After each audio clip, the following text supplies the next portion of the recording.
I knew this case would be dirty the moment I saw his shoes.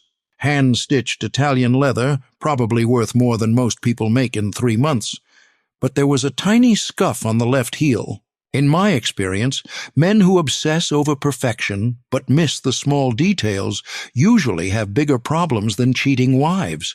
The August heat in Miami had been suffocating for 3 weeks straight, the kind of oppressive humidity that makes your shirt stick to your back before you even leave the air conditioning. My office on the 4th floor of a crumbling building downtown had seen better days. Hell, it had seen better decades. The elevator hadn't worked since Clinton was president, and the water stain on my ceiling looked like either Florida or a crime scene, depending on how much bourbon I'd had that day. I was nursing my second cup of coffee that morning, watching the condensation drip down the window while listening to the sounds of the city waking up below. Horns honking, sirens wailing, the distant rumble of construction that never seemed to end in this town. Miami was a city that reinvented itself every generation, tearing down its past to build something shinier, more expensive, more hollow. Kind of like the people who lived here. My name is Riley Hunt, and I used to be somebody else. Used to wear a badge, carry real authority, believe that justice was something more than a word painted on courthouse walls. That was before the corruption scandal that wasn't really a scandal. Just cops being cops in a system that rewarded looking the other way. The thing about corruption is that it starts small. A free meal here, a blind eye there, little compromises that don't seem to matter until you wake up one day and realize you're part of the problem. I'd been a detective with Miami-Dade for 15 years, working homicide, trying to make a difference in a city where murder was as common as traffic tickets. Then came the Valdez case. Roberto Valdez was a small-time drug dealer who'd gotten crossways with some people who didn't believe in second chances. We found him in a dumpster behind a strip club in Hialeah, beaten to death with what the coroner described as blunt force trauma consistent with a baseball bat. Open and shut case, except for one problem. The primary suspect was the nephew of Deputy Chief Martinez. Martinez was old-school Miami PD, the kind of cop who'd come up through the ranks when the department was more like a private army for whoever had the most money. He'd made his career by knowing which cases to solve and which cases to file under unsolved pending further investigation. When his nephew's name came up in connection with Valdez's murder, Martinez made it clear that certain lines of inquiry would be unwelcome. I should have listened. Should have filed my report, closed the case, and moved on to the next dead body. Instead, I kept digging. Found witnesses who'd seen Martinez's nephew leaving the strip club covered in blood. Found the murder weapon in a storage unit registered to the kid's girlfriend. Found enough evidence to convict a dozen men, let alone one privileged punk who thought his uncle's badge made him untouchable. That's when I learned the difference between justice and politics. The evidence disappeared from the property room. The witnesses suddenly developed amnesia or found pressing reasons to leave town. The storage unit was cleaned out overnight, and the rental records were mysteriously lost in a computer glitch. Meanwhile, I found myself under internal investigation for falsifying reports, taking bribes, and a dozen other charges that would have been laughable if they hadn't been destroying my career. The final insult came when they offered me a deal: retire quietly with a partial pension or face criminal charges that would put me in prison with the same criminals I'd been arresting for 15 years. I took the deal because I wasn't brave enough to be a martyr and wasn't stupid enough to think the system would suddenly develop a conscience. So I became what guys like me become when the system spits us out. A private investigator specializing in the kinds of cases that keep people awake at 3 in the morning. Cheating spouses mostly. Insurance fraud when I could get it. Missing persons who usually didn't want to be found. The underbelly of the American dream, served with a side of disillusionment and a whiskey chaser. That's what I was thinking about when Arthur Blake walked into my office that Tuesday morning, carrying himself like a man who'd never heard the word no and didn't plan to start learning it now. Blake was maybe 70, but the kind of 70 that money buys. Good doctors, personal trainers, whatever procedures rich men get to pretend they're not getting older. His silver hair was perfectly styled. His tan was the kind you get on private yachts rather than public beaches, and his suit probably cost more than I made in 6 months. But there was something in his eyes that money couldn't fix. Fear, pure and simple. "Detective Hunt," he began, settling into the chair across from my desk like he was granting me an audience. "I need your discretion in a delicate matter concerning my wife." "Mr. Blake," I corrected. "Just Mr. Haven't been a detective for 5 years now." I gestured to the faded sign on my door that read R. Hunt, Private Investigations. "What can I do for you?" He studied me for a moment, and I could see him cataloging details. My second-hand suit, the coffee stain on my shirt, the general aura of a man who'd seen better days. In his world, I was probably the help. In my world, he was probably the problem. "I've been married to Emily for 2 years, he said, pulling out a Mont Blanc pen and fidgeting with it like a man who wasn't used to being nervous. "She's significantly younger than I am. 32 to my 71. I understand how that might look to an outsider. It looked like a lot of things, most of them involving money changing hands in various forms. But I'd learned to keep my opinions to myself when clients were paying my rent. What makes you think she's cheating?" Blake shifted in his chair, and for a moment the mask slipped. I saw something raw underneath, not just fear, but guilt. The kind of guilt that comes from knowing you've gotten exactly what you deserved. She's been spending unusual amounts of time at the gym. 4, sometimes 5 hours a day. Claims she's training for some fitness competition I've never heard of. He paused, studying his manicured fingernails. When I suggested hiring a personal trainer to work with her at our home gym, she became defensive. The way he said defensive told me there'd been more than words exchanged. I'd seen enough domestic situations to recognize the signs, the careful phrasing, the way he touched his cheek when he thought I wasn't looking, the slight tremor in his hands that had nothing to do with age. Has she been violent? Not violent, exactly, but intense. Yesterday, I found her going through some old business files in my study. When I asked her about it, she claimed she was interested in learning about my work, but the files she was looking at were from 25 years ago. Ancient history. Ancient history has a way of becoming current events when you least expect it. What kind of business files? Construction contracts, mostly. Property acquisitions. The kind of paperwork that built this city, Mr. Hunt. Nothing that should interest a young woman more concerned with fashion than finance. This gym have a name? Oceanside Fitness on Collins Avenue. She's particularly attached to one trainer there, Diego Morales. Young, muscular, exactly the type that... He didn't finish the sentence, but his meaning hung in the air like expensive cologne and old resentment. I quoted my daily rate and watched him barely blink. Old money has that effect. Numbers that would make most people wince become mere inconveniences. He slid a check across my desk with the casual indifference of someone buying a cup of coffee, but I noticed his signature. Firm, confident, but with a slight shake on the final E that suggested his nerves weren't as steady as he wanted me to believe. "I need to know if my suspicions are correct, Mr. Hunt. If Emily is straying, I need photographic evidence. For legal purposes." "What kind of legal purposes?" "Prenuptial agreement. Infidelity voids her claim to any significant assets. If she's cheating, she gets nothing." After he left, trailing the scent of expensive aftershave and barely contained desperation, I sat back in my chair and studied the check. $5,000 as a retainer, more than I usually saw for a simple adultery case. Either Blake was being generous, or he expected this to get complicated. In my experience, it was usually the latter. I spent the rest of the morning doing what I always did at the start of a case, background research.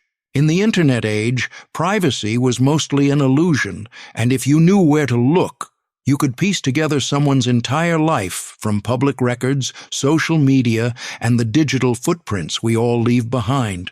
Arthur Blake had made his fortune in real estate development, building half the luxury condos that lined Miami Beach. Born in Columbus, Ohio in 1952, moved to Florida in 1976 with a business degree and big dreams.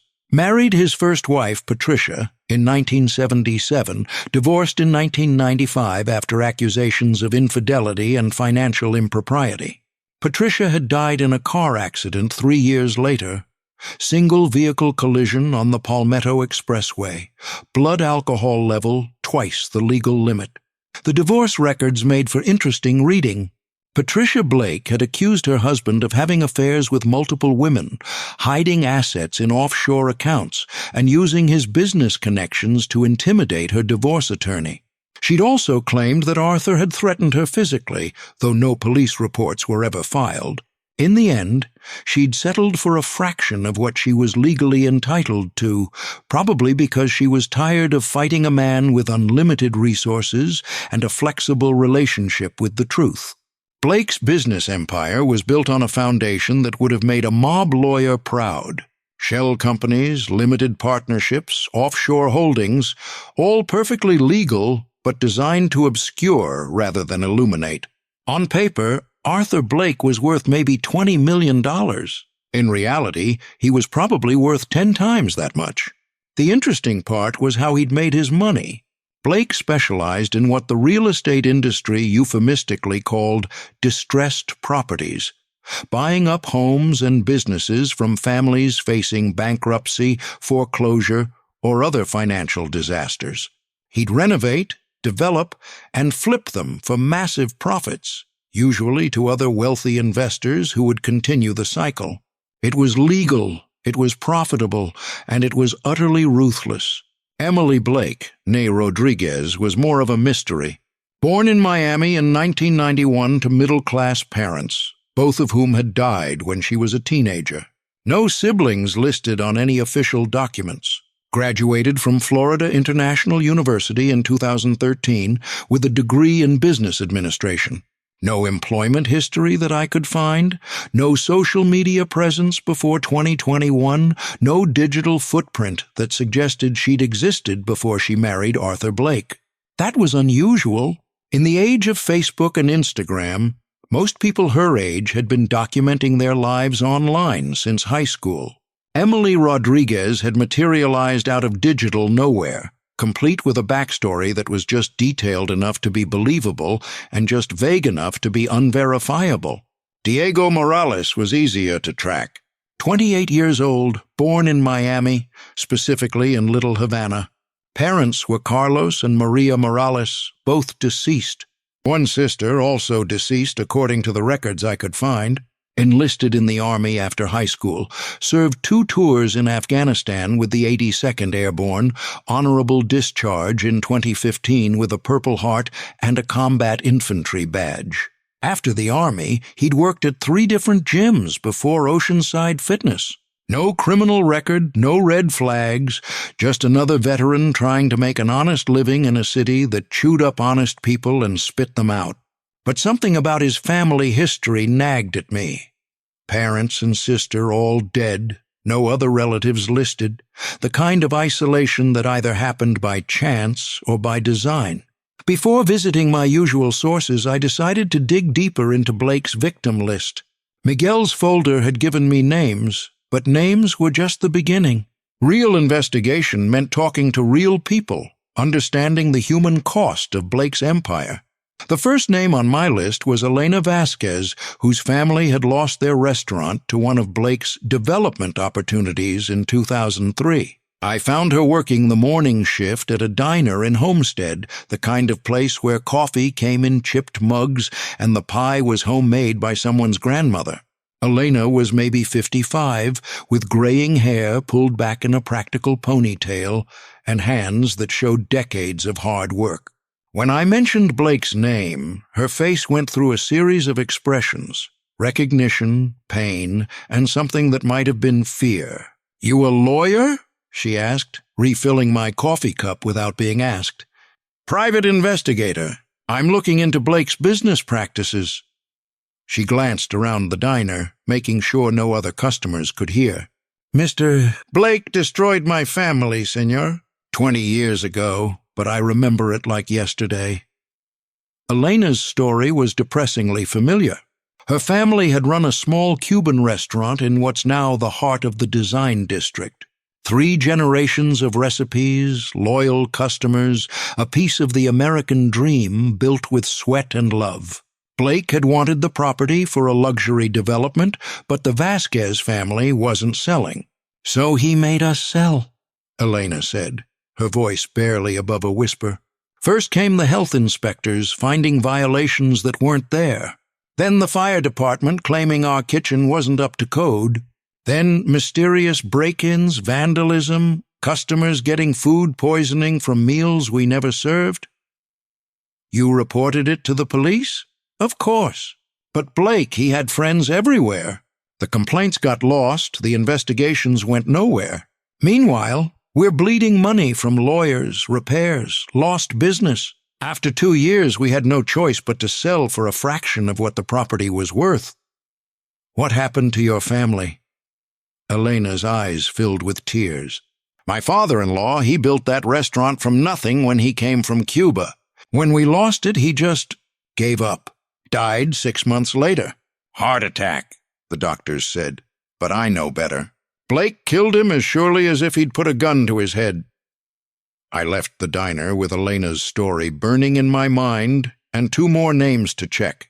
The pattern was always the same: systematic harassment, legal pressure, financial bleeding until families had no choice but to surrender their dreams to Blake's empire. The second victim was Marcus Thompson, who'd lost a small construction company to Blake in 1995. I found him working as a security guard at a mall in Aventura, the kind of job that paid enough to survive, but not enough to live. Marcus was a big man who'd once carried himself with the confidence of someone who built things with his hands. Now he seemed smaller somehow, diminished by years of defeat and disappointment. Blake, he said when I mentioned the name. Haven't heard that name in years, but I still wake up some nights thinking about what he did to us. Marcus's story had more details, but the same ending. His company had been hired for a major project. Then Blake had found excuses to withhold payment. Frivolous lawsuits, contract disputes, legal bills that consumed everything Marcus had built over 15 years. My wife left me, Marcus said, staring at his hands. Took our kids, moved back to her mother's in Georgia. Said she couldn't watch me destroy myself fighting a man who had more money than God. She was right, but I couldn't let it go. Kept fighting until there was nothing left to fight with. Blake ever offer you a settlement? Oh, he offered. 10 cents on the dollar, take it or leave it. I left it. Thought I could beat him in court. Biggest mistake of my life. The third victim was the most heartbreaking. Carmen Rodriguez. No relation to Emily and Diego, just another family destroyed by Blake's machine. I found her in a nursing home in Hialeah, her mind mostly gone, but her pain still sharp when certain subjects came up. Her daughter, Rosa, met me in the hallway outside Carmen's room. My mother doesn't have good days anymore, she said. But when she does remember things, it's always about the house. Carmen Rodriguez had owned a small apartment building in what's now one of Miami's most expensive neighborhoods. Blake had wanted the property for a luxury condo development, but Carmen had refused to sell. The building had been in her family for 30 years, providing homes for working families who couldn't afford anything else. Blake made their lives hell, Rosa said. Constant harassment, bogus inspections, pressure from the city to bring the building up to codes that kept changing every month. Mom spent her life savings trying to keep up with the demands, but it was never enough. What happened? City condemned the building, said it was unsafe, forced everyone out. Mom lost everything, the building, her savings, her tenants, who'd become like family. Blake bought it from the city for back taxes, maybe 10% of what it was worth. And your mother? Rosa wiped her eyes. Nervous breakdown. Spent 2 years in and out of hospitals, never really recovered. The doctors say it's dementia, but I think it's just too much pain for one mind to hold. I visited Carmen's room briefly. She was a tiny woman, probably in her 70s, staring out the window at a view of the parking lot. When I mentioned Blake's name, she turned to look at me with eyes that were suddenly sharp and angry. "El Diablo," she whispered. "He steals homes, steals dreams. Someone should make him pay." After leaving the nursing home, I sat in my car for 20 minutes, trying to process what I'd learned. Blake wasn't just a greedy developer. He was a systematic destroyer of lives, a man who'd built his fortune on the broken dreams of dozens of families. Emily and Diego Rodriguez weren't seeking revenge for one family's suffering. They were seeking justice for an entire community that had been devastated by one man's greed. That someone was Julia Martinez, an investigative reporter with the Miami Herald who'd been trying to expose Blake for the better part of a decade. I'd heard her name mentioned in connection with several stories about real estate corruption, but she'd never been able to make anything stick to Blake. I found her in the Herald's newsroom, a cramped space that smelled like coffee and desperation. Newspapers were dying all over the country, and the survivors were running on skeleton crews and fading hope. Julia was maybe 40, with the kind of tiredness that came from fighting a system that didn't want to be exposed. "Riley Hunt," she said when I introduced myself. "I know that name. You're the ex-cop who got railroaded for trying to investigate Martinez's nephew. Guilty as charged. I hear you've been having similar problems with Arthur Blake." Julia's expression changed from professional courtesy to genuine interest. "Blake's a story I've been chasing for 8 years. Every time I get close to publishing something substantial, my sources dry up, my editors get nervous, and the story gets killed." "What kind of pressure?" "Legal threats, mostly. Blake's got a law firm on retainer that specializes in making journalists' lives miserable. Defamation suits, injunctions, harassment that's just legal enough to avoid criminal charges. They can tie up a story in court longer than most papers can afford to fight." Julia led me to a small conference room where she spread out files that looked eerily similar to Miguel's collection. Newspaper clippings, legal documents, financial records, all documenting Blake's systematic destruction of families and communities. "The Rodriguez case was what got me interested in Blake originally," she said, pulling out a thick folder. "Carlos Rodriguez's suicide seemed suspicious to me. Successful businessman, loving family, no history of depression. Then I started digging into his business relationship with Blake." "What did you find?" "A pattern. Blake doesn't just destroy one family at a time. He destroys entire neighborhoods. Targets working-class communities, usually Hispanic or black, uses legal pressure and harassment to force people out, then develops luxury properties for wealthy buyers. Gentrification with a personal touch." "Exactly, but it's more than that. Blake's got connections throughout the city government, building inspectors, planning commissioners, zoning board members. He knows exactly which strings to pull to make life impossible for anyone who gets in his way." Julia showed me a map of Miami with red pins marking properties Blake had acquired through foreclosure or distressed sales. The pattern was clear: a systematic campaign to reshape entire neighborhoods, pushing out the poor and working class to make room for the wealthy. "This isn't just business," I said, studying the map. "This is ethnic cleansing with a profit motive." "That's exactly what it is. And the Rodriguez kids aren't the only ones who've noticed. There's a whole community of Blake's victims out there, people who've lost everything and have nothing left to lose." "Are you saying there might be others planning revenge?" Julia leaned back in her chair and studied my face.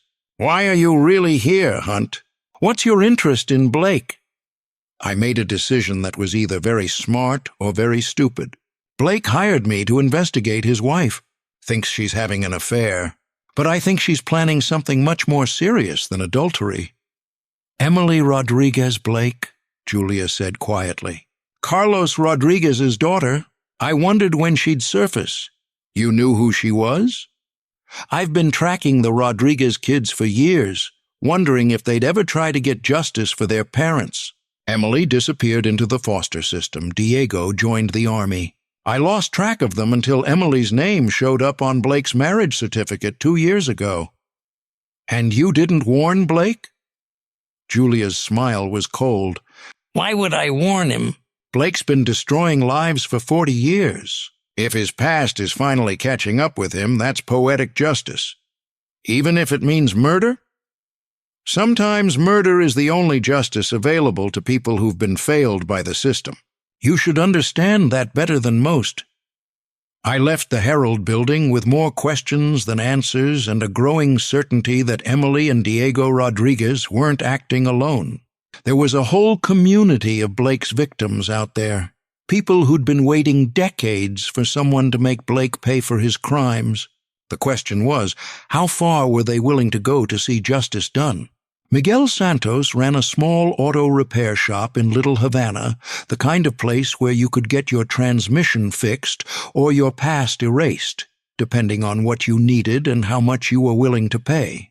I'd known Miguel since my cop days, when he'd been a low-level smuggler with connections throughout the Caribbean. He'd gone legitimate after a close call with federal drug charges, but he still maintained an extensive network of people who knew things that never made it into official reports. The shop was exactly what you'd expect. 3 bays filled with cars in various states of disrepair, tools scattered everywhere, and the kind of organized chaos that suggested Miguel knew where everything was, even if nobody else did. I found him underneath a 1995 Toyota Camry, cursing in rapid-fire Spanish at what sounded like a transmission that had given up the will to live. "Miguel!" I called out. "Got a minute?" He rolled out from under the car, wiping his hands on a rag that had probably been white sometime during the Bush administration. Miguel was maybe 50, compact and wiry, with graying hair and the kind of tan that came from 30 years of working outdoors in Miami. His eyes were sharp, intelligent, and currently studying me with the wariness of a man who'd survived by knowing when trouble was walking through his door. "Riley Hunt," he said, pronouncing my name like it tasted bad. "What brings a has-been cop to my honest establishment?" "Information. The kind you're good at providing, the kind I'm good at paying for." Miguel glanced around the empty shop, then walked over to a small office in the back corner.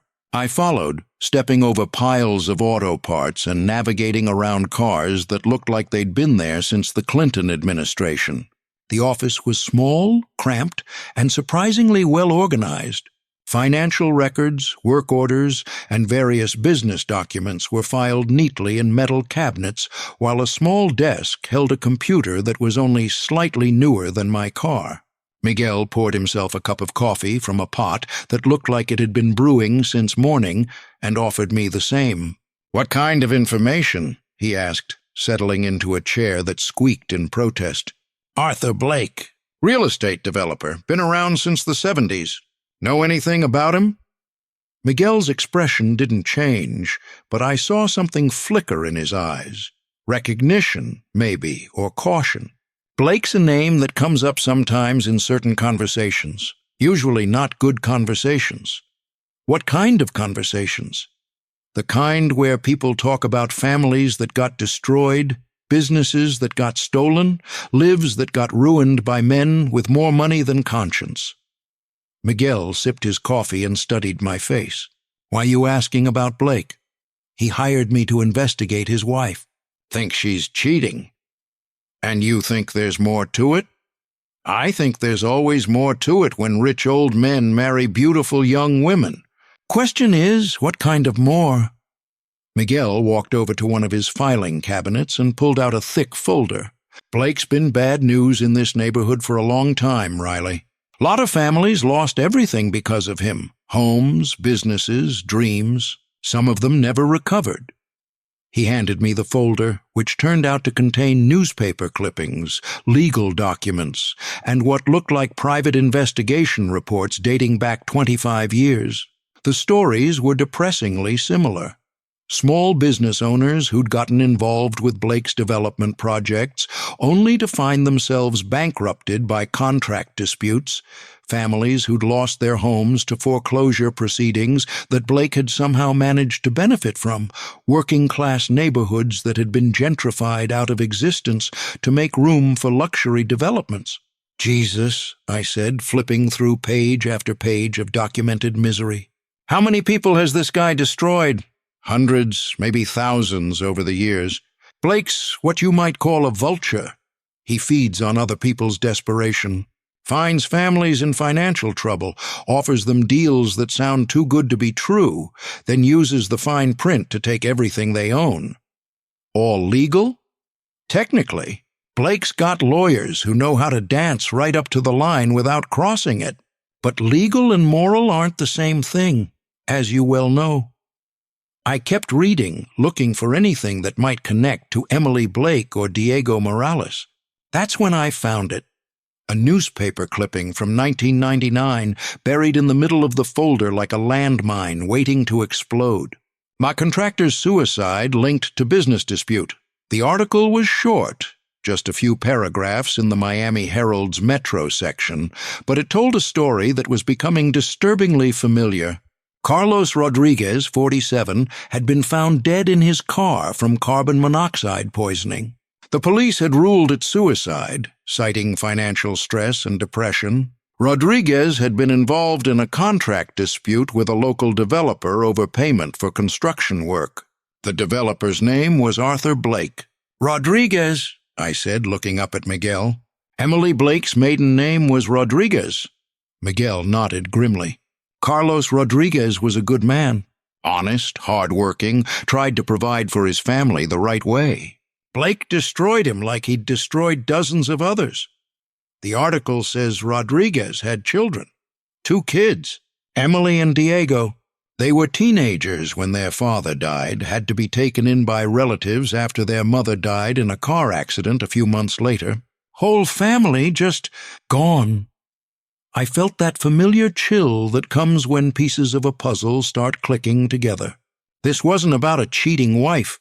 This was about something much older, much more dangerous, much more personal. "Miguel, I need everything you can find about the Rodriguez family. What happened to the kids, where they went, what they've been doing for the past 25 years. Miguel closed the folder and looked at me with something that might have been sympathy. "Riley, you sure you want to go down this road? Some stones are better left unturned." "I'm already down this road. Question is, how deep does it go?" "Deeper than you think. Blake's got connections throughout the city. Politicians, judges, police brass. He's not just a rich old man, he's a rich old man with power. You start threatening him, and that power's going to come down on you like a hammer. Then I better find some leverage of my own." Miguel walked me to the door of his shop, but before I left, he grabbed my arm. "Be careful, Riley. Blake's not the kind of man who forgives and forgets. You cross him, you better be prepared for the consequences." "What kind of consequences?" "The kind that end with funerals." I left Miguel's shop with more questions than answers, and a growing certainty that I was walking into something that would make my old corruption scandal look like a parking ticket. Emily Blake wasn't just a young wife looking for excitement. She was a woman with a 25-year-old grudge and the patience to see it through to the end. The question was, what was she planning to do about it? I decided to start surveillance that afternoon, beginning with Oceanside Fitness. The gym was in one of those glass and steel buildings that had sprouted along Collins Avenue like architectural weeds, all flash and no substance, designed to impress tourists and separate them from their money. I parked across the street in the shade of a palm tree that had probably been planted by city planners who'd never had to sit in a car for 8 hours in Miami heat. Surveillance work is mostly patience and coffee, with occasional bursts of adrenaline when something actually happens. I'd been sitting in my car for an hour, watching beautiful people go in and out of the gym, when my phone buzzed with a text from an unknown number. "Stop following her, or you'll regret it." I looked around the street, but everything seemed normal. Tourists taking pictures, locals walking their dogs, the usual flow of humanity that made Miami Beach a perfect place to blend in. But someone was watching me, which meant this case had just gotten more interesting. I stayed put for another hour, partly out of stubbornness, and partly because whoever had sent that text was clearly watching the gym, too. If they wanted to play games, I was happy to oblige. Emily Blake arrived at 3:15 p.m., driving a white Mercedes convertible that cost more than my annual income. She was the kind of beautiful that stopped traffic, literally. I watched a guy on a motorcycle nearly hit a parked car because he was staring at her legs. Long, tanned, perfectly shaped legs that emerged from a pair of workout shorts that probably cost more than most people's rent. But there was something else in her walk, something purposeful and determined that didn't match the trophy wife image. She moved like someone with places to go and things to do, not like someone killing time at the gym because she was bored with her rich husband. She disappeared into the gym and I waited. In surveillance work, patience isn't just a virtue, it's survival. Rush the process, and you miss the details that make or break a case. 45 minutes later, she emerged with Diego Morales. He was everything Blake had described and more. 6'2", probably 190 of pure muscle, with the kind of tan that suggested he spent more time on the beach than in a gym. He moved with the controlled grace of someone who'd been trained in violence, and there were scars on his arms that looked like they'd come from something more serious than a fitness accident. But what caught my attention wasn't his physique. It was how he looked at Emily. There was intimacy there, but it wasn't sexual.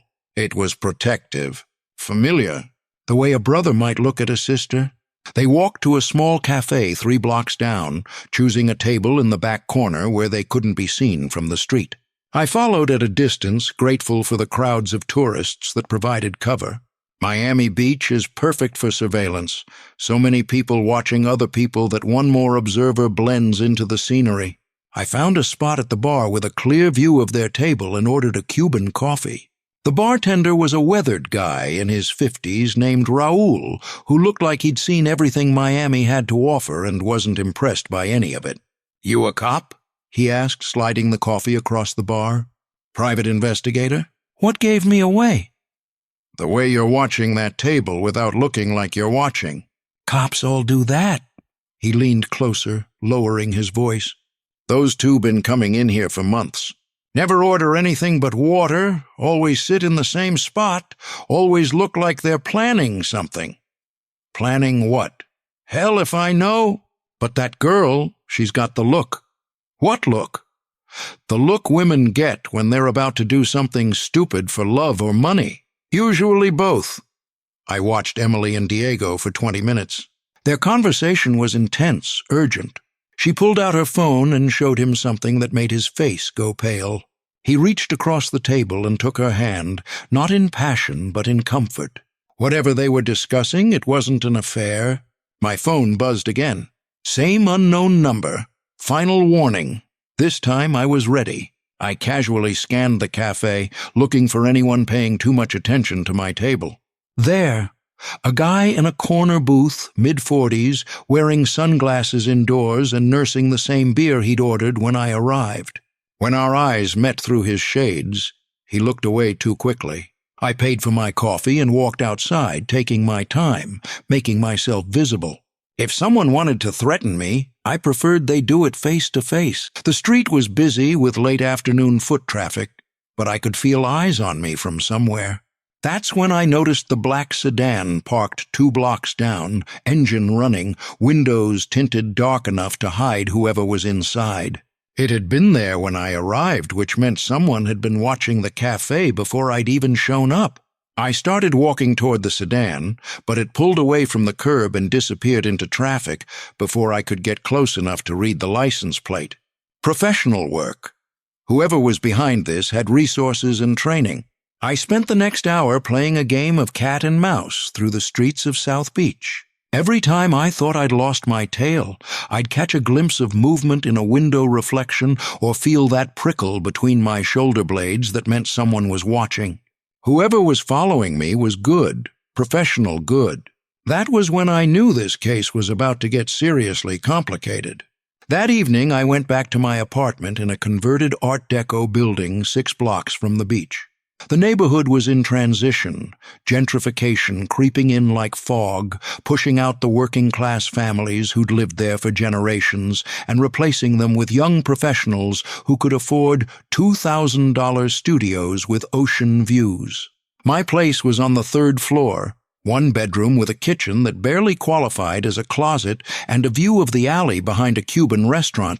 The rent was $1,500 a month, which was highway robbery for what amounted to a glorified hotel room. But it was mine, paid for with money I'd earned honestly, and in a city built on illusion and corruption, that meant something. I poured 3 fingers of bourbon and spread Blake's file across my coffee table, adding the information I'd gotten from Miguel. The pattern was becoming clearer. Blake had been systematically destroying families for decades, using his wealth and connections to prey on people who couldn't fight back.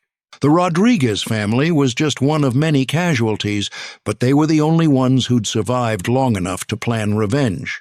I opened my laptop and started digging deeper into the Rodriguez case. Carlos Rodriguez had owned a small construction company called Rodriguez & Sons, which was ironic since he'd only had 1 son. The company had been hired in 1998 to handle concrete work on one of Blake's developments in Coral Gables, a luxury shopping center that was supposed to revitalize a declining neighborhood. The initial contract was straightforward. Rodriguez would pour foundations and parking structures for a total fee of $200,000 to be paid in installments as work was completed.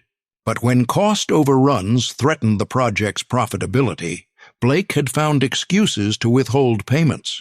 Substandard work, missed deadlines, breach of contract, none of it documented, all of it expensive to dispute in court. Rodriguez had tried to negotiate, offering to accept partial payment or work out a payment plan.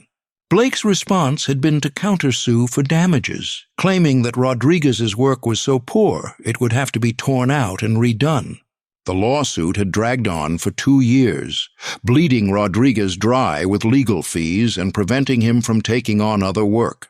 By the time the court dismissed Blake's countersuit as frivolous, Rodriguez & Sons was bankrupt. Carlos had lost his business, his home, his reputation in the community, and his will to live. The suicide note he'd left behind was brief and heartbreaking. I tried to provide for my family, but I was too weak to fight the powerful. Emily and Diego deserve better than a failure for a father. Emily and Diego Rodriguez had been 16 and 14 respectively when their father died. Their mother, Maria, had tried to hold the family together, but the stress and financial pressure had taken their toll. She'd started drinking, then moved on to prescription drugs, then finally to the kind of desperate measures that people take when they have nothing left to lose. Maria Rodriguez had died in a single-car accident on the Palmetto Expressway 6 months after her husband's suicide. The police report listed the cause as driver error, but the blood alcohol level and the presence of anti-anxiety medication suggested something else. Like her husband, Maria Rodriguez had chosen death over the humiliation of losing everything to a man who already had more than he could ever use. Emily and Diego had become wards of the state, bounced between foster homes and relatives who were barely able to take care of themselves. According to the records I could find, Emily had aged out of the system at 18 and disappeared into the kind of poverty that was invisible to most of Miami.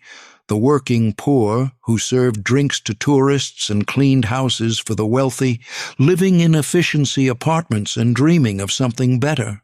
Diego had enlisted in the army 2 days after his 18th birthday, probably figuring that Afghanistan was safer than the streets of Miami. He'd served with distinction, earning a Purple Heart when an IED had nearly taken his left leg, and a combat infantry badge for actions during a firefight that had saved the lives of 6 fellow soldiers. What happened after Diego's discharge was harder to track. He'd worked at several gyms, moved frequently, lived under the radar in the way that veterans sometimes did when civilian life proved more challenging than combat. But somewhere along the way, he'd reconnected with his sister, and together they'd begun planning something that had taken 25 years to come to fruition. My phone rang, startling me out of my research. "Unknown number again." "You're getting close to something you don't understand," a man's voice said. It was calm, controlled, with just a hint of an accent that suggested he'd grown up speaking Spanish. "Walk away now while you still can." "Is this Diego?" A pause. "This is someone who knows how deep this goes. Blake isn't just a cheating husband, Hunt. He's a man who destroys lives for profit. You sure you want to protect someone like that?" "I'm not protecting anyone. I'm just doing a job." "Everyone's just doing a job. That's how men like Blake get away with murder." "What do you mean, murder? You think Carlos Rodriguez really killed himself? You think Maria Rodriguez really died in an accident? Blake has a long history of problems that solve themselves, Hunt. Don't become another one." The line went dead, leaving me staring at my phone and wondering if I'd just been threatened or warned. In my experience, the two often sounded exactly the same. I sat in my dark apartment, sipping bourbon and watching the city lights flicker outside my window. Miami at night was beautiful in the way that dangerous things often are. Seductive, alluring, full of promise and threat in equal measure. Somewhere out there, Emily and Diego Rodriguez were planning something that would either bring them justice or destroy them completely. The question was, what was I going to do about it? The next morning brought one of those thunderstorms that Miami specializes in, sudden, violent, and intense enough to make you believe that nature has a personal grudge against anyone stupid enough to live in a city built on a swamp. I sat in my office, listening to rain pound against the windows and watching the streets below turn into temporary rivers. My phone rang at 9:30. Arthur Blake, and he sounded worse than he had the day before. "Mr. Hunt? I was wondering if you'd made any progress on the matter we discussed." "Some progress. These things take time, Mr. Blake. Good surveillance can't be rushed." Of course. It's just... Emily has been acting even more strangely lately. Last night she received a phone call that seemed to upset her greatly. When I asked her about it, she claimed it was a wrong number. What time was this call? Around 11:30. She left the house for about an hour afterward, claimed she needed to get some air. In this weather, Mr. Hunt, who needs air in a thunderstorm? Someone who needs to meet with their co-conspirator, I thought, but didn't say. Mr. Blake, have you considered the possibility that your wife might be in some kind of trouble? Financial trouble, legal trouble, the kind of trouble that makes people behave erratically? What kind of trouble could Emily be in? She has no debts, no legal issues that I'm aware of. Her only significant relationship outside our marriage is with that trainer, and as far as I know, that's strictly professional. Sometimes the most dangerous relationships are the ones that look strictly professional. Have you done any background checking on this Diego Morales? Should I have? In my experience, it's usually a good idea to know who your spouse is spending time with, especially when that person has access to your home, your schedule, your personal information. There was a long pause. Mr. Hunt, are you suggesting that Emily might be planning something harmful?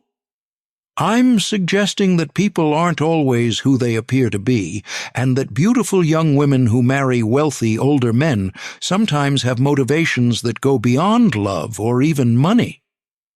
What other motivations could there be? Revenge, Mr. Blake.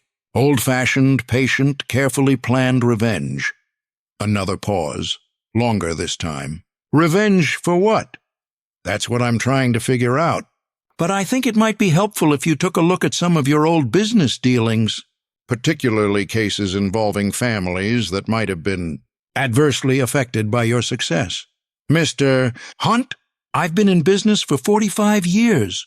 You don't build what I've built without making some enemies along the way, but I've always operated within the law. Legal and moral aren't always the same thing, Mr. Blake. Sometimes the difference comes back to haunt you. After I hung up, I decided to do something that was either very smart or very stupid. I was going to pay a visit to Emily Blake. Blake had mentioned that Emily often went shopping in the design district on Thursday mornings, usually hitting the high-end boutiques that catered to women with more money than sense. It was the kind of place where a private investigator could blend in by pretending to be security for one of the stores, or by simply acting like another customer browsing overpriced handbags.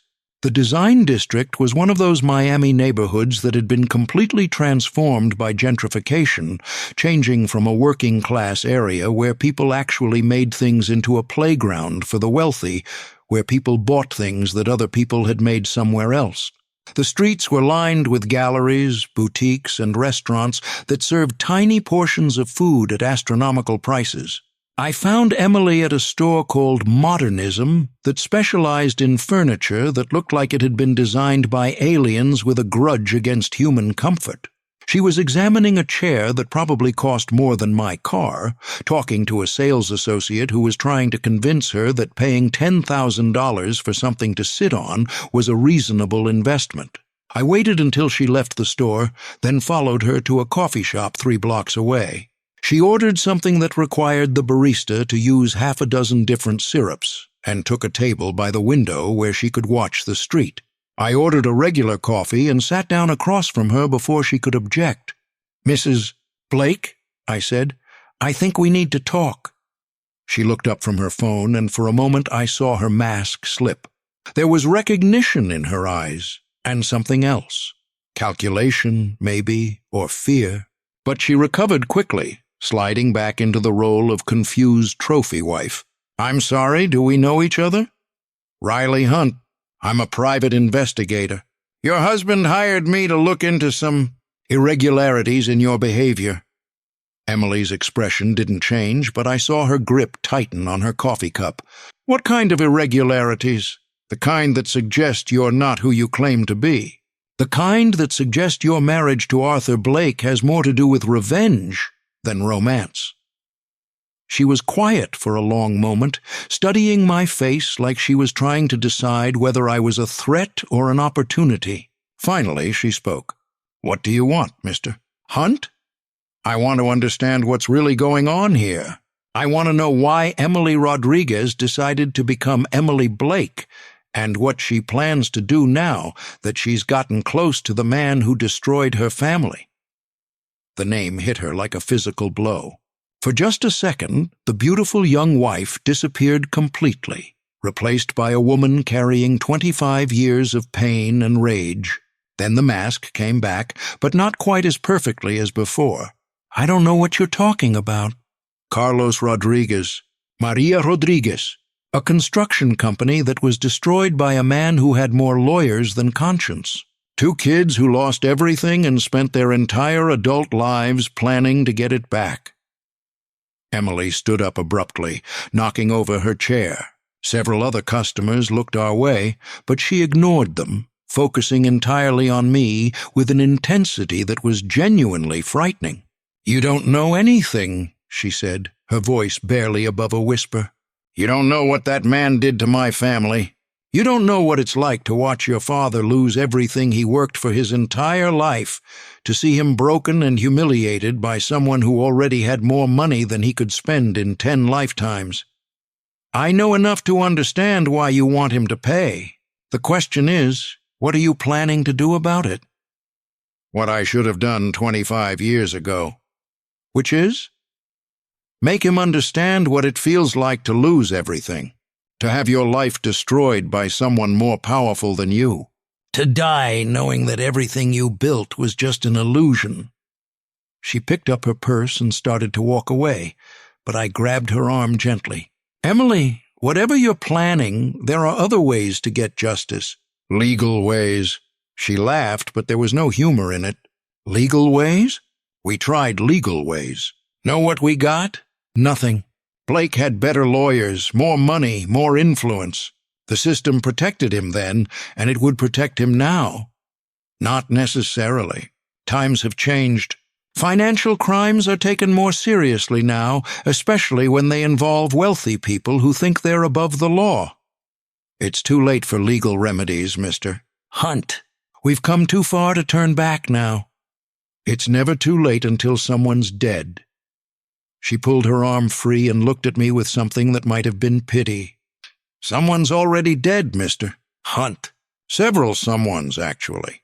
Blake killed my parents as surely as if he'd put a gun to their heads. The only question now is whether he's going to pay for it. And what happens to you and Diego when he does? We'll have our justice. That's all that matters. She walked away, leaving me sitting in a coffee shop in the design district, wondering if I'd just witnessed a confession or a declaration of war. But as I watched her disappear into the crowd, my mind started working on what I'd seen, not just the words she'd spoken, but the pain behind them, the careful control that suggested years of planning and preparation. I followed her at a distance as she made her way through the design district, noting how she moved with purpose despite the emotional conversation we'd just had. She stopped at a small park 3 blocks away, sat down on a bench, and pulled out her phone. From my position behind a newspaper stand, I could see her scrolling through what looked like old photographs. That's when it hit me. I was watching someone say goodbye. Emily Rodriguez had been planning this moment for 25 years, and now that it was finally here, she was taking a few minutes to remember why. I watched her wipe tears from her eyes as she looked at what I assumed were pictures of her parents, steeling herself for whatever was coming next. But watching her in that moment, I realized there was more to Emily's story than just revenge. This was a woman who'd sacrificed her entire adult life for a single purpose, who'd turned herself into someone else so completely that she might not remember who she really was underneath the performance. I started thinking about how Emily Rodriguez had become Emily Blake and what that transformation must have cost her. The plan had probably started forming when Emily aged out of the foster care system at 18. I could picture her, young, angry, determined, sitting in some social worker's office, being told that she was on her own now, that the state had done all it could for her. Most kids in her situation would have focused on survival, finding a job, getting an education, building a life from nothing. But Emily Rodriguez had chosen a different path. She'd chosen to become someone else entirely, someone who could get close to Arthur Blake and make him pay for what he'd done to her family. The first step would have been changing her identity, not legally, but practically. Emily Rodriguez, orphaned daughter of a suicide victim, became Emily Rodriguez, ambitious young woman from Tampa, with a mysterious past. New social security number, new background story, new documentation that would pass casual inspection but not deep investigation. It would have taken years to build that identity, years of living in the shadows, working cash jobs, staying below the radar while she planned and prepared. She would have studied Blake from a distance, learning his patterns, his preferences, his weaknesses. Rich old men were predictable. They liked young, beautiful women who made them feel powerful and desired. So Emily had made herself into exactly what Blake would want. Not just beautiful.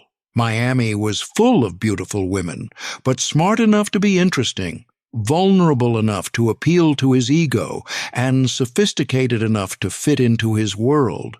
She would have spent months, maybe years, perfecting her performance, learning how to be the kind of woman who could catch and keep a man like Arthur Blake.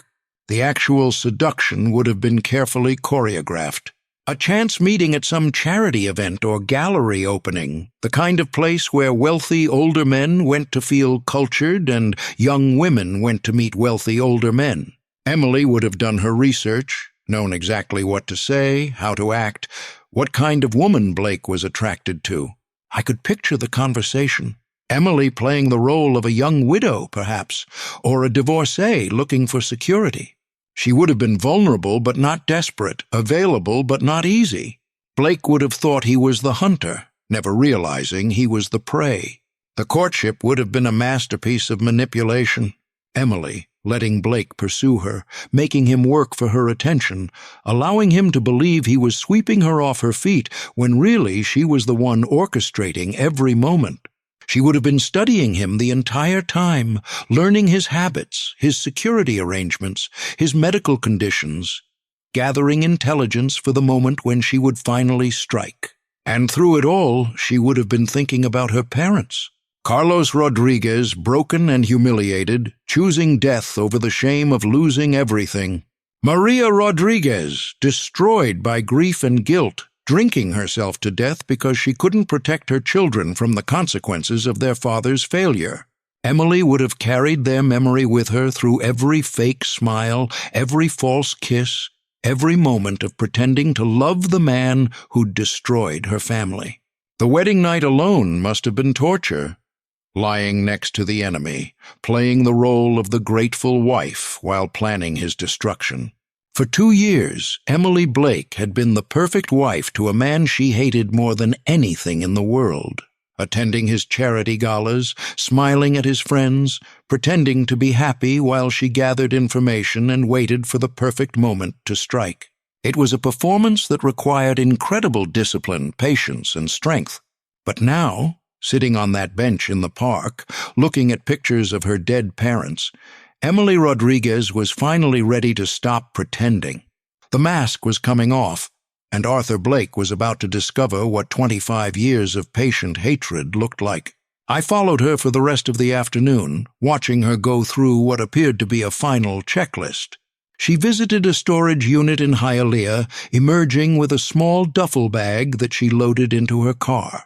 She stopped at a pharmacy and bought what looked like over-the-counter medications.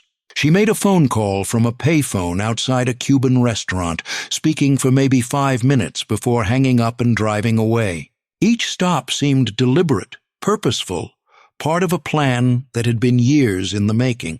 This wasn't someone acting on impulse or emotion. This was someone executing a carefully rehearsed strategy, checking off items on a list that had probably been refined and perfected dozens of times. As the sun set over Miami, painting the sky in shades of orange and pink, I realized I was watching the final hours of a 25-year campaign for justice. Whatever Emily and Diego had planned, it was going to happen soon, and there might not be anything I could do to stop it. That night, I sat in my car outside Blake's mansion on Star Island, watching the lights come on in the windows and thinking about the woman inside who was probably counting down the hours until her revenge was complete. Emily Blake was getting ready to become Emily Rodriguez again, and Arthur Blake was about to pay the ultimate price for crimes he'd probably forgotten he'd committed. The question that kept nagging at me was whether justice and revenge were really the same thing, and whether a woman who'd spent her entire adult life planning to kill someone could ever really find peace, even if she succeeded. I spent the rest of the day following Emily through her routine, looking for any sign that their plan was moving into its final phase. She went to a nail salon, browsed through another boutique, had lunch at a restaurant that served portions small enough to fit on a dessert plate. But there was a tension in her movements, an urgency that suggested time was running out. That afternoon, I decided to take a more direct approach. I drove to Diego's apartment in Little Havana, the same building I'd followed them to the day before. The neighborhood looked different in daylight. Older, more worn, but also more real than the artificial perfection of South Beach. This was where people actually lived, not just where they came to spend money. I found Diego working on a motorcycle in the building's parking lot, his hands covered in grease, tools scattered around him like he was performing surgery on the machine. He looked up when he heard my footsteps, and I saw recognition flicker in his eyes. "Mr. Hunt," he said, straightening up and wiping his hands on a rag. "I was wondering when you'd show up. We need to talk." "About what?" "About the fact that you and your sister are planning to murder Arthur Blake, and about why that's a mistake that will destroy both of your lives." Diego looked around the parking lot, making sure we were alone, then gestured toward the building. "Might as well come upstairs. This conversation is going to take a while." His apartment was small, neat, and surprisingly sparse. Military precision was evident in everything from the made bed to the organized bookshelf, but there was something sad about the place, too, like someone had tried to build a life from nothing and hadn't quite succeeded. The only decorations were photographs, family pictures, military buddies, and a shrine to their parents on a table by the window. Carlos and Maria Rodriguez smiled out from a dozen different frames, frozen in happier times when they'd believed that hard work and honesty were enough to guarantee success in America. "Sit down," Diego said, gesturing to a worn couch. "You want some coffee?" "Sure." He made coffee while I studied the photographs, trying to piece together the story of a family that had been destroyed by a man's greed. There were pictures of Carlos at construction sites, Maria at family gatherings, Emily and Diego as children, all of them looking like they believed in the future. "They were good people," Diego said, handing me a cup of coffee and sitting down across from me. "Dad never cheated anyone, never cut corners, never did anything except try to provide for his family. Mom worked as a nurse, pulled double shifts to help pay for Emily's college fund. They believed in the system, believed that if you worked hard and played by the rules, you'd be rewarded. What happened after Blake destroyed your father's business? What do you think happened? Dad couldn't find work. Blake had made sure to spread the word that Carlos Rodriguez was unreliable, that his work was substandard. Mom had to take on extra shifts to try to keep us afloat, but the legal bills were eating us alive." Diego walked over to the shrine and picked up a photograph of his father. "This was taken 2 weeks before he died. Look at his eyes, Hunt. That's what a broken man looks like. Blake didn't just take his money. He took his dignity, his reputation, his reason for living. And your mother?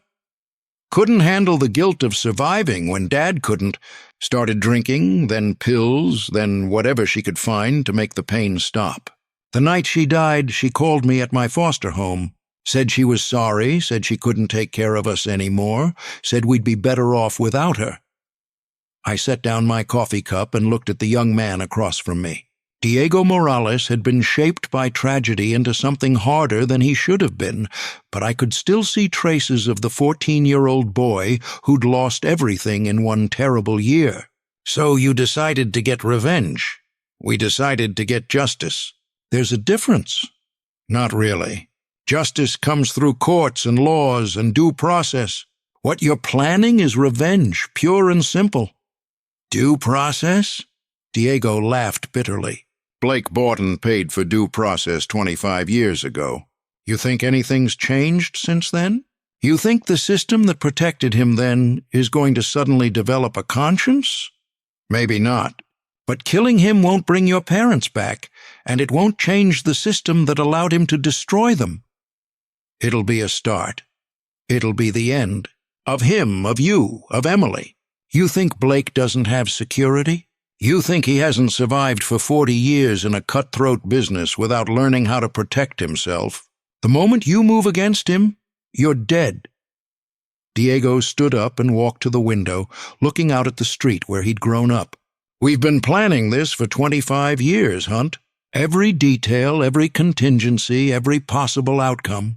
We know exactly what we're doing." "Then tell me, what's the plan?" He turned back to me, and I saw something in his eyes that was genuinely frightening, the absolute certainty of someone who'd committed completely to a course of action. "Blake is hosting a charity gala next Saturday night. 500 guests, catered dinner, perfect cover for what we have in mind. Blake has a weak heart, takes medication that doesn't mix well with certain substances. A heart attack at his own charity gala would be tragic but not suspicious. And afterward? Afterward, Emily inherits everything. Blake's assets, his properties, his business empire. She'll be one of the wealthiest widows in Miami. And then what? You think she can just enjoy Blake's money after murdering him for it? You think that kind of blood money is going to bring you peace? We'll have our justice. That's all that matters." I finished my coffee and stood up. "Diego, listen to me very carefully. There are other ways to destroy Blake. Legal ways that would put him in prison for the rest of his life. Ways that would expose him publicly and ruin everything he's built. Like what? Financial fraud, tax evasion, RICO violations. Blake's been dancing on the edge of legality for decades. With the right evidence and the right prosecutor, we could put him away forever. And how long would that take? Years? Decades? Blake's 71 years old, Hunt. He might not live long enough to see the inside of a prison cell. Maybe not, but at least you wouldn't be killers. Diego walked over to the shrine and straightened one of the photographs. Sometimes being a killer is better than being a victim. I left Diego's apartment knowing that I had maybe 48 hours before Emily and Diego Rodriguez destroyed their lives in pursuit of revenge against a man who probably deserved it. The question was, what was I going to do to stop them? That evening, I made a decision that would either save lives or get me killed. I called Special Agent Sarah Chen. Chen and I had history. We'd worked together during my last year as a cop, when she was investigating a money laundering operation that connected to one of my homicide cases. She was smart, thorough, and had the kind of moral compass that was rare in federal law enforcement. More importantly, she owed me a favor. Information I'd provided had helped her make the biggest bust of her career. I called her from a payphone in Little Havana, not trusting my cell phone after all the mysterious texts I'd been receiving. "Hunt?" Chen sounded surprised to hear from me. "Jesus, it's been what, 5 years?" "About that. Listen, I need to meet with you. I've got something that might interest the Bureau." "What kind of something?"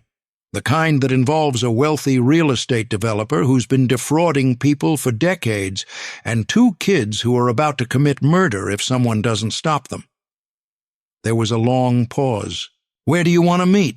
We arranged to meet at a diner in North Miami, far from Blake's usual haunts and the places where Emily and Diego might be watching. Chen arrived 20 minutes late, looking like she'd rather be anywhere else. Federal agents always looked like that when dealing with former cops. We reminded them of what they might become if they stayed in law enforcement too long. "You look like hell, Hunt," she said, sliding into the booth across from me. "Miami will do that to you. Too much sun, too much humidity, too many people with too much money and not enough conscience. And yet you stay. Where else am I going to go?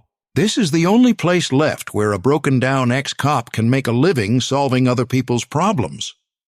Chen ordered coffee and studied the documents I'd spread across the table.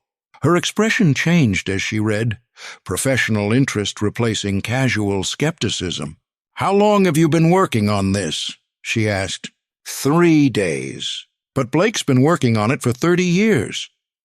And these Rodriguez kids, they're really planning to kill him? Saturday night. Charity gala, 500 witnesses, perfect cover for a murder that's supposed to look like natural causes. Even if everything here is admissible, and that's a big if since you obtained it through private investigation, building a federal case takes time. Months, maybe years. Your Rodriguez kids aren't going to wait that long. They'll wait if they think justice is coming. And if they don't, then a bad man dies and 2 good people become killers. In this city, that barely registers as news. Chen stared out the window at the traffic on Biscayne Boulevard, weighing options that would determine the fate of 3 people she'd never met. In my experience, federal agents were good at that kind of cold calculation, turning human lives into numbers on a risk assessment form. "I can't make any promises," she said finally, "but I can have someone look at these documents, see if there's enough here to open an official investigation." "How long?" "Give me 72 hours. If there's a case here, we'll move fast. If not," she shrugged, "well, let's hope there's a case here." "And in the meantime?" "In the meantime, you try to keep those kids from doing something stupid. Use whatever leverage you have, make whatever promises you need to make, but keep them from committing murder until we can figure out if there's another way." After Chen left, I sat in the diner for another hour, drinking coffee and watching Miami go about its business outside the window. Tourists taking pictures, locals hurrying to air-conditioned offices, the eternal dance of a city that existed primarily to separate people from their money. My phone buzzed with another text from the unknown number. "Time's running out, Hunt. Choose a side." This time I decided to respond. "Already have. Question is, which side are you on?" The response came immediately. "The right side. Always the right side. Friday morning brought news that changed everything, but not in the way I expected." I was in my office, going through Blake's financial records one more time, when my phone rang. It wasn't Arthur Blake calling. It was someone else entirely. "Mr. Hunt? This is Richard Caldwell, senior partner at Caldwell, Morrison & Associates. I represent Mr. Arthur Blake." I knew the name. Caldwell's firm was one of Miami's most prestigious, specializing in the kind of legal problems that rich people accumulate. If Blake was bringing in his heavy artillery, it meant he was getting scared. "What can I do for you, Mr. Caldwell?" "I understand you've been conducting an investigation on behalf of my client. I'm calling to inform you that your services are no longer required. Mr. Blake will be handling this matter through other channels." "Other channels?" "Mr. Blake has decided that certain irregularities in your investigation require a different approach. A check for your final payment will be messengered to your office this afternoon." The line went dead before I could respond. I sat back in my chair trying to figure out what had just happened. Blake was firing me, which meant either he'd figured out what Emily was planning, or he'd decided that I was part of the problem.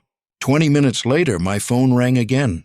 This time it was Blake himself, and he sounded like a man who'd just realized he was standing on the edge of a cliff. "Mr. Hunt, please disregard the call from my attorney. I made a mistake. I need your help now more than ever." "What happened to the other channels?" "Caldwell convinced me to hire a private security firm to handle the situation. Military contractors, ex-special forces, the kind of people who solve problems permanently. But I realized that's not what I want. I don't want Emily hurt. I want to understand what's happening. And if understanding leads to her arrest for attempted murder, then so be it. But I need to know the truth first." An hour later, I was back at Blake's mansion, but this time I wasn't alone. Blake's security team had been reinforced with what looked like a small army of professionals, men in dark suits with earpieces and the kind of situational awareness that came from combat experience. The head of security was a man named Collins, maybe 45, with the bearing of someone who'd spent his career in dangerous places doing dangerous things. He greeted me with the kind of professional courtesy that didn't quite mask his opinion that private investigators were amateurs playing at a grown-up's game. "Mr. Hunt," Collins said, extending a hand that felt like a vice, "I understand you have some intelligence about potential threats to Mr. Blake. I have some theories about why his wife might want him dead. Care to share those theories?" I spent the next hour briefing Collins and his team on everything I'd learned about Emily and Diego Rodriguez, their family history, their connection to Blake, and their probable plan for revenge. Collins listened without interruption, taking notes in a small black notebook that he kept in his jacket pocket. "Professional assessment?" Collins asked when I finished. "They're not criminals or terrorists. They're victims seeking justice through the only means they think is available to them. That makes them dangerous because they're motivated by something more powerful than money or ideology." "How would you handle the situation?" "Talk to them. Try to convince them that there are other ways to get justice. Maybe offer Blake as bait to draw them out, then negotiate instead of fighting." Collins smiled the way professionals smile when dealing with naive civilians. "Mr. Hunt, these people are planning to commit murder. Negotiation isn't really an option. It is if you make it an option." Blake had been listening to our conversation from behind his desk, looking like a man who was aging in real time. The stress was taking its toll. His hands shook slightly when he reached for his coffee, and there were dark circles under his eyes that suggested he hadn't been sleeping. "Mr. Hunt," Blake said, "what would you do if someone had destroyed your family the way I apparently destroyed theirs?" "I don't know, but I'd like to think I'd find a better way than murder." "Even if the system had failed you? Even if legal remedies had been exhausted? Even if the person responsible had never faced any consequences for their actions?" I looked at the old man across the desk, realizing that he was asking me to judge him as much as Emily and Diego. "Mr. Blake, are you asking me if you deserve to die for what you did to the Rodriguez family? I'm asking you if there's a difference between justice and revenge, and whether the victims get to decide which one they're entitled to." Before I could answer, Collins's radio crackled with a message from one of his perimeter teams. "Base, this is Unit 3. We have movement on the south side of the property. Looks like someone's conducting surveillance." Collins grabbed his radio. "Unit 3, maintain visual contact but do not engage. We want to know who they are and what they're planning." "Copy that, Base. Subject appears to be a male, mid-20s, using binoculars to observe the main house." "Diego," I said. Collins nodded. "Probably. Question is, where's the sister?" That question was answered an hour later when one of Blake's housekeepers discovered that several items were missing from the mansion: a set of keys to the service entrance, architectural plans of the house from Blake's study, and a bottle of Blake's heart medication from his bathroom medicine cabinet.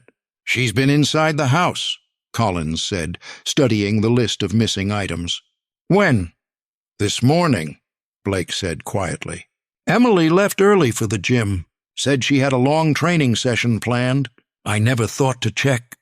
"She's been preparing for this moment for 2 years," I said.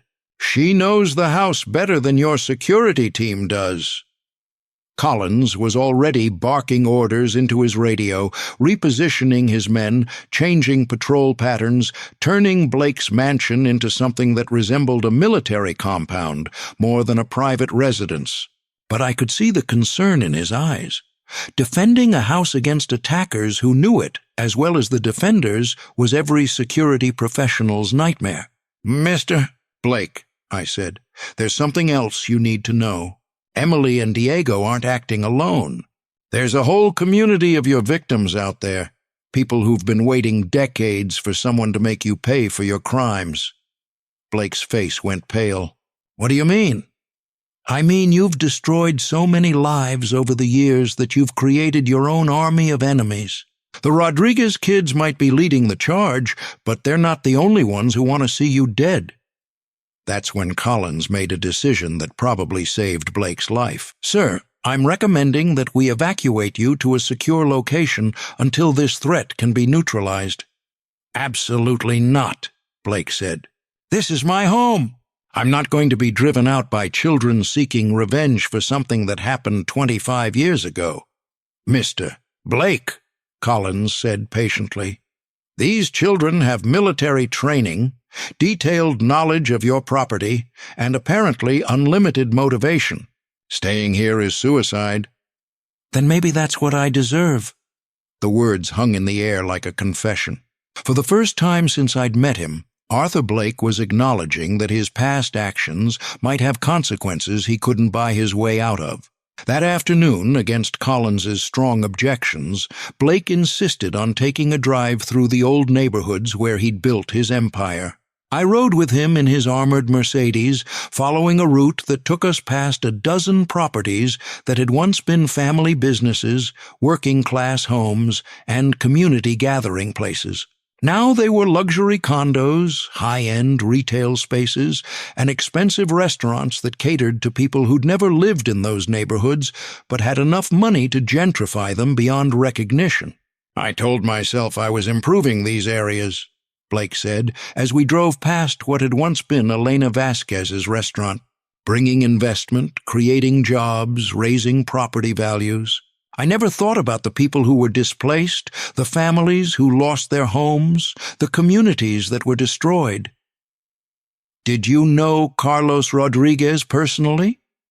I met him a few times during the project negotiations. He seemed like a decent man, honest, hard-working, devoted to his family. The kind of man who still believed that hard work and integrity were enough to guarantee success in America. What happened? Blake was quiet for a long moment, staring out the window at the gentrified landscape of his legacy. The project was running over budget. My investors were getting nervous, threatening to pull out if I couldn't bring costs under control. Rodriguez's contract was the biggest single expense, and his work was progressing slower than I'd projected. So you found excuses to withhold payment? I found legal reasons to renegotiate the contract terms. Rodriguez had missed some deadlines. There were quality issues with some of his work. Nothing major, but enough to justify withholding payment until problems were corrected. Except the problems were manufactured. The problems were emphasized, but Rodriguez could have fought back if he'd had better legal representation. He could have filed liens, sued for breach of contract, found other ways to protect his interests. He couldn't afford to fight a man with unlimited resources and a flexible relationship with the truth. Blake nodded slowly. I told myself it was just business, that Rodriguez was naive if he thought the construction industry operated on handshake deals and gentlemen's agreements. I never intended for him to lose everything. But you didn't stop when you realized what was happening to him. I couldn't stop. Too many people were depending on the project's success. Investors, contractors, future tenants. Rodriguez was just one man with one small business. The greater good seemed to require his sacrifice. And when he killed himself? Blake's voice cracked for the first time since I'd known him. When Carlos Rodriguez died, I realized that the greater good was just another way of saying that some people's lives mattered more than others, that rich people's dreams were more important than poor people's reality. We drove in silence for several minutes, past more of Blake's developments, more evidence of his systematic transformation of Miami's working-class neighborhoods into playgrounds for the wealthy. There's something else, Blake said as we turned onto the street where the Rodriguez family had once lived. Something I never told anyone, something that makes what Emily and Diego are planning even more understandable. What? Carlos Rodriguez didn't just lose his business because of me. He lost his life because I was too proud to admit I'd made a mistake. Blake directed the driver to stop in front of a small house that looked like it had been renovated recently, but still retained the basic structure of a working-class family home. That's where the Rodriguez family lived. Carlos, Maria, Emily, and Diego. I used to drive by here sometimes after the lawsuit started, telling myself I was just checking on the neighborhood. You were watching them. I was watching Carlos fall apart. I could see him working in his yard, getting thinner, looking older, losing the vitality that had made him such an effective contractor. I told myself it wasn't my fault, that he was just under stress from the normal pressures of running a business. But you knew better. I knew exactly what I was doing to him, and I could have stopped it at any time. I could have settled the lawsuit, paid what I owed him, found another way to control costs on the project. But I was too proud, too stubborn, too convinced that backing down would be seen as weakness. Blake got out of the car and walked to the fence that surrounded what had once been the Rodriguez family's front yard. The night before Carlos died, he called me. It was late, maybe 11 o'clock, and he was crying, begging me to reconsider, to give him a chance to make things right. He said his family was going to lose their house, that his children would have to leave their school, that his wife was having a nervous breakdown from the stress. What did you tell him? I told him that business was business, that I couldn't make exceptions based on personal hardship, that he should have thought about the consequences before he signed a contract he couldn't fulfill. Blake's voice was barely audible now. The last thing he said to me was, "Please, Mr. Blake, have mercy on my family." And I hung up on him. He killed himself the next day. He killed himself 12 hours later. In this driveway, in his car, with a note apologizing to his family for being too weak to protect them.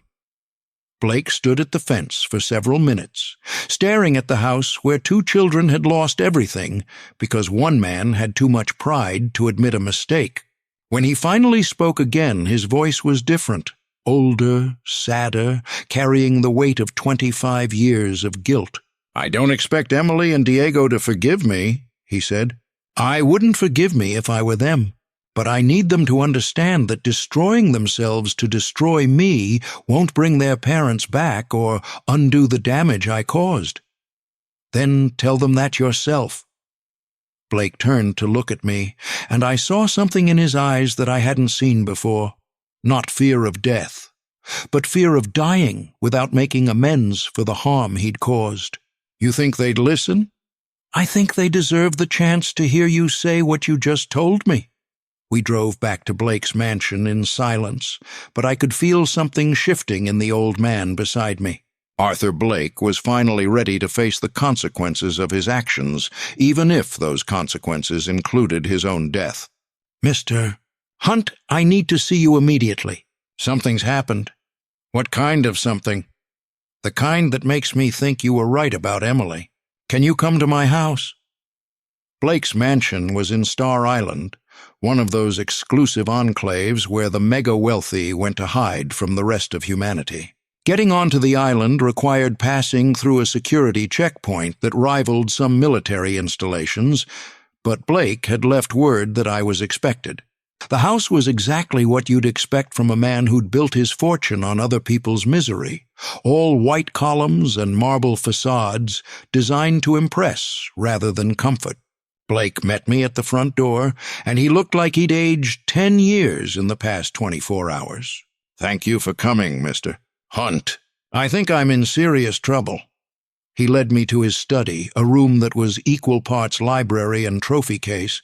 The walls were lined with books that probably hadn't been read, and photographs of Blake with various politicians, celebrities, and other people who mattered in Miami. But what caught my attention was his desk, covered with documents, photographs, and what looked like the remnants of someone's life scattered across expensive mahogany. "I took your advice," Blake said, "about checking my old business dealings. I spent all night going through files, looking for anything that might explain Emily's behavior. What did you find?" Blake handed me a folder that looked like it had been assembled by someone with a very specific agenda. This was hidden in Emily's closet behind some shoeboxes. I found it this morning after she left for her usual gym session. The folder contained everything: copies of her father's contracts with Blake, legal documents from the lawsuit, newspaper clippings about Carlos Rodriguez's suicide, and dozens of photographs of Blake taken over the past 2 years. Surveillance photos taken with a telephoto lens, showing Blake at restaurants, at business meetings, at social events. Someone had been watching him for a very long time. "There's more," Blake said, his voice barely above a whisper. "Look at the last few pages." The last few pages were architectural plans of Blake's house, complete with security system layouts, staff schedules, and detailed notes about Blake's daily routine. Someone had been planning something very carefully, and they'd been doing it for a long time. "My God," I said, flipping through page after page of meticulous preparation. "How long have they been planning this?" "Based on the dates on some of these documents, at least 2 years, maybe longer." Blake sat down heavily in his desk chair, looking every one of his 71 years. "Mr. Hunt, I think I'm going to die tomorrow night." "Not if I can help it." "Have you confronted Emily about this?" "She's not here. Left early this morning, said she had errands to run. I don't think she's coming back." "What about your security?" "I've tripled it. But if she's been planning this for 2 years, she probably knows how to get around whatever precautions I take." I studied the plans of Blake's house, looking for vulnerabilities that Emily and Diego might exploit. The place was a fortress, but every fortress had weaknesses if you knew where to look. "Mr. Blake, we need to call the police." "And tell them what?" That my wife might be planning to kill me based on some documents I found in her closet? They'll want proof, evidence, probable cause. By the time they take it seriously, I'll be dead. Then we'll have to take matters into our own hands. What do you mean? I mean, we're going to set a trap. Saturday evening arrived with the kind of spectacular sunset that made Miami famous, all orange and pink and gold, reflecting off the bay like a painting come to life. Blake's charity gala was scheduled to begin at 7, and by 6:30, cars were already arriving at the Star Island checkpoint. But the plan Emily and Diego had spent 25 years perfecting turned out to be more complex than anyone had anticipated. At 5 p.m., 3 hours before the gala was scheduled to begin, Collins received a phone call that changed everything. One of his perimeter teams had discovered a sophisticated surveillance operation set up in an abandoned warehouse across the bay from Star Island. High-powered cameras, radio equipment, and what looked like remote detonation devices. "Sir," Collins reported to Blake, "we've got a problem. This isn't just about poisoning you at the gala. They've been planning something much bigger." I joined Collins and Blake in the mansion's security center, a room that had been hastily converted from a wine cellar into a command post. Multiple monitors showed feeds from cameras positioned around the property, while radio chatter provided constant updates from the security teams stationed throughout Star Island. "What kind of bigger?" Blake asked. Collins spread out photographs taken by his reconnaissance team. Explosive devices positioned at 3 points around the island. Nothing huge, probably just enough to damage the causeway and prevent emergency vehicles from reaching the scene quickly. Classic Special Forces tactics: isolate the target area, control access points, eliminate escape routes. "Diego's military training," I said. "More than that. This level of planning suggests he's had help from someone with serious expertise. These aren't improvised explosive devices. They're professionally manufactured charges designed for specific structural damage." Blake sank into a chair, looking older than his 71 years. "How many people are we talking about?" "At least 6, maybe more. We've identified 4 different vehicles involved in the surveillance operation, multiple radio frequencies being used for coordination, and evidence of extensive reconnaissance going back several weeks." "A whole network," I said, thinking about Julia Martinez's comment about Blake's victims. "This isn't just Emily and Diego getting revenge. This is an organized operation involving multiple families that Blake has destroyed over the years." Collins nodded grimly. "That's our assessment. The good news is that we've detected the operation before it could be executed. The bad news is that we're dealing with motivated, well-trained, well-equipped adversaries who know this terrain as well as we do." "What are our options?" Blake asked. "Cancel the gala, evacuate you to a secure location, call in federal law enforcement to handle the arrests. Standard protocol for this type of threat." "And if I refuse to cancel?" Collins looked at Blake like he was dealing with a particularly stubborn child. "Sir, with respect, that's not really an option. We're talking about 500 innocent civilians who would be trapped on an island with armed militants planning to commit murder. I can't protect that many people against this level of threat." "But what if that's exactly what they're counting on?" I said, studying the photographs of the surveillance equipment. "What if the whole point is to force Blake to cancel the gala, to drive him into hiding, to make him look weak and scared?" "Explain," Collins said. "Think about it from Emily's perspective. She spent 2 years building a life as Blake's wife, becoming part of Miami's social elite, establishing herself as a victim of whatever happens to Blake. If he dies at the gala from an apparent heart attack, she's the grieving widow who inherits everything. But if he cancels the gala because of terrorist threats, if he runs away and hides, then the whole carefully constructed narrative falls apart." Blake was nodding slowly. "Emily needs me to die publicly, surrounded by witnesses in a way that generates maximum sympathy for her. Hiding in a bunker doesn't serve her purposes." So, this whole elaborate surveillance operation might be designed to force you to do exactly what you're thinking about doing: cancel the gala and disappear. Collins frowned. You're suggesting this is some kind of psychological operation? I'm suggesting that Emily Rodriguez is a lot smarter than any of us have given her credit for. She's been planning this for 25 years, and every move has been calculated to achieve maximum impact. The surveillance operation, the explosive devices, even Diego's military background, it's all designed to create exactly the response Blake is having right now, which is fear, panic, the impulse to run and hide instead of standing and fighting. Blake stood up and walked to the window that overlooked the bay. In the distance, Miami's skyline glittered in the fading light, a monument to the kind of wealth and power that he'd spent his life accumulating. But wealth and power couldn't protect him from the consequences of choices he'd made decades ago. So what do you recommend? Blake asked. I recommend we give Emily exactly what she doesn't want: a public confrontation where you take responsibility for what you did to her family and offer to make amends. At the gala? At the gala, in front of 500 witnesses, with media coverage, with Emily watching from the audience as you confess to destroying her family and ask for her forgiveness. Collins shook his head. That's suicide. If she's really planning to kill him, you'd be giving her the perfect opportunity. Maybe, but it's also the one thing she won't be prepared for.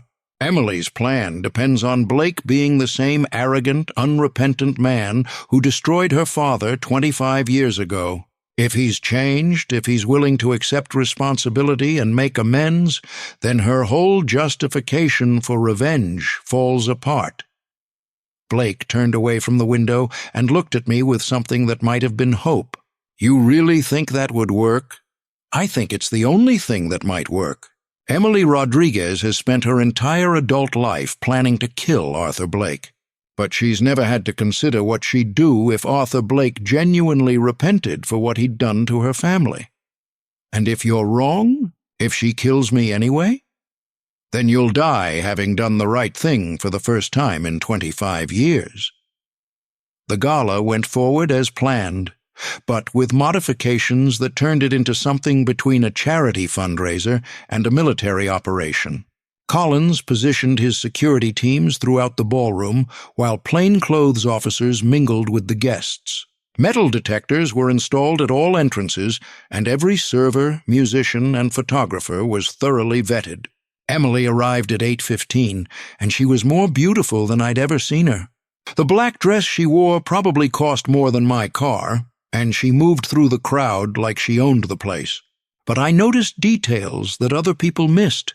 The way she avoided certain areas of the room where Collins had positioned his men, the careful timing of her movements, the small purse that was just large enough to hold something deadly.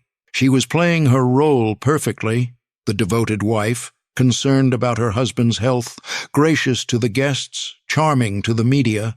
But I could see the tension in her shoulders, the way her eyes constantly scanned the room, the careful distance she maintained from Blake himself.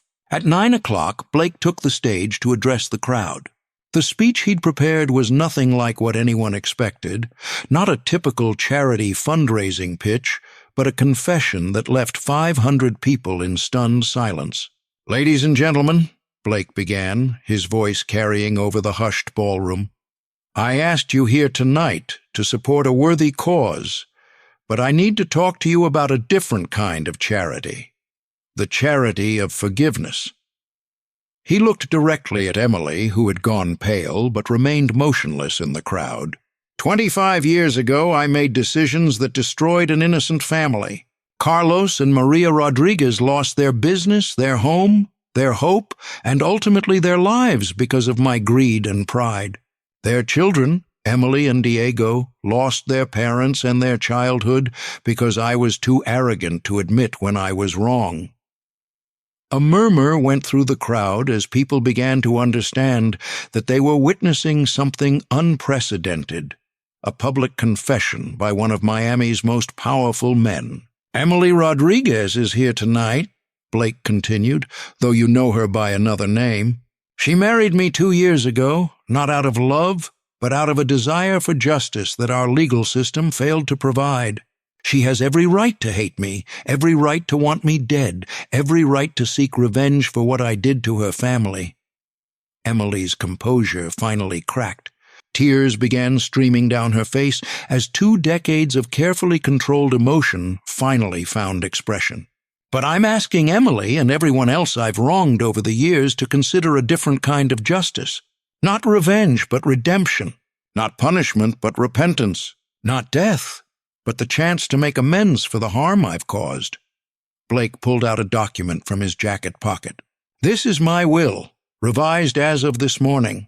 It establishes a foundation in memory of Carlos and Maria Rodriguez, funded with the majority of my assets, dedicated to providing legal assistance to families fighting predatory development practices. Emily and Diego Rodriguez will serve as trustees with the authority to direct how these resources are used to prevent other families from suffering as they did. The ballroom was completely silent now. 500 people witnessing what might have been the most expensive apology in Miami's history. I can't bring back Carlos and Maria Rodriguez, Blake said, his voice breaking. I can't undo 25 years of pain and loss, but I can ensure that their deaths have meaning, that their children's suffering serves a purpose, that other families don't endure what the Rodriguez family endured because of men like me. Blake stepped away from the microphone and walked directly to Emily, who stood frozen in the crowd like a statue carved from grief and rage and confusion. He stopped in front of her, and in a voice that only she could hear, he said the words that Emily Rodriguez had been waiting 25 years to hear. I'm sorry. I killed your parents as surely as if I'd put a gun to their heads, and I've spent every day since then trying to convince myself that it wasn't my fault. But it was my fault, and I'm sorrier than you can possibly imagine. That's when Diego appeared from the crowd, no longer hiding, no longer playing games.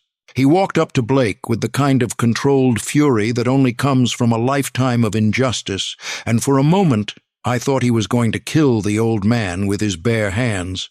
Instead, he did something that no one in that room was prepared for. He embraced him, not with affection, but with the kind of desperate, healing contact that happens when enemies finally stop fighting and start grieving together.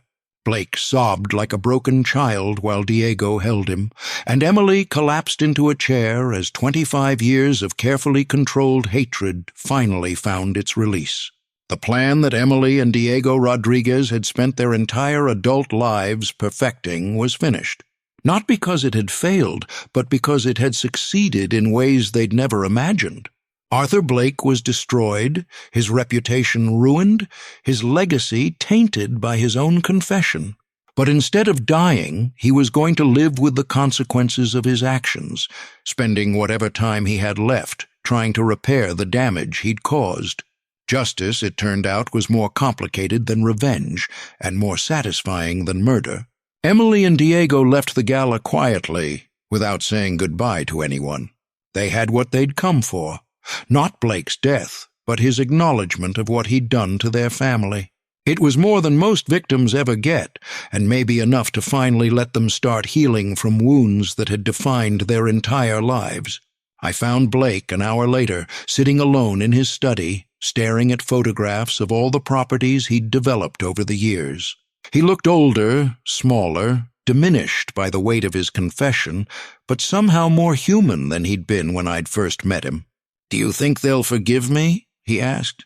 "I don't know, but I think you finally gave them the chance to decide for themselves. And the foundation? Do you think it'll make a difference?"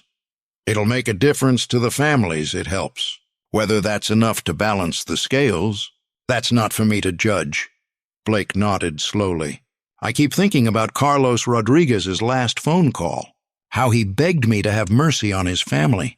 If I'd just listened, if I'd just shown an ounce of compassion. You can't change the past, Mr.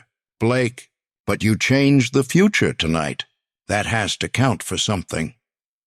I left Blake to his memories and his guilt, and walked out into the Miami night, knowing that I'd witnessed something that most people never see, the moment when justice and mercy finally find each other, when enemies become something else entirely, when the cycle of revenge finally breaks and allows healing to begin. Sometimes the best way to solve a case is to help everyone involved realize that they're all victims of the same broken system, and that the only way forward is together. I was sitting in my office 6 months later, reading about Blake's death in the Miami Herald, when my phone rang. "New client, probably another cheating spouse case. Hunt Investigations," I answered. "Mr. Hunt? This is Patricia Morrison. I think my husband might be having an affair." I looked down at my shoes, scuffed, worn, honest shoes that had walked through more muck than most people see in a lifetime. They needed replacing, but they'd gotten me this far. "Tell me about it, Mrs. Morrison," I said, reaching for my notebook. "And start from the beginning." Because in this business there's always another beginning, always another story, always another chance to choose between justice and revenge. And sometimes, if you're very lucky and very careful, you get to choose both.